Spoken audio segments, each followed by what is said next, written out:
سیدنا انس بن مالک رضی اللہ عنہ سے مروی ہے کہ رسول اللہ صلی اللہ علیہ وسلم نے فرمایا، بے شک جنت میں ایک بازار ہے، وہاں جنتی ہر جمعے کو آئیں گے اور شمال کی جانب سے ہوا چلے گی جو ان کے چہروں اور ان کے کپڑوں میں خوشبو کا چھڑکاؤ کرے گی۔ اس پر وہ حسن و جمال میں اور زیادہ ہو جائیں گے، اور جب اپنے گھر والوں کی طرف لوٹیں گے تو ان کے حسن و جمال میں اضافہ ہو چکا ہوگا، تو انہیں ان کے گھر والے کہیں گے،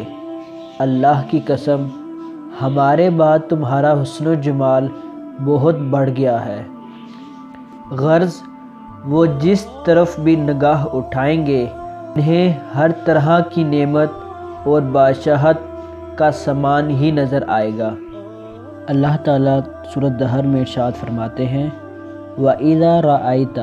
ثَمَّ رَأَيْتَ نَعِيمًا وَمُلْكًا كَبِيرًا، اور اے پیغمبر جب تو جنت کو دیکھے گا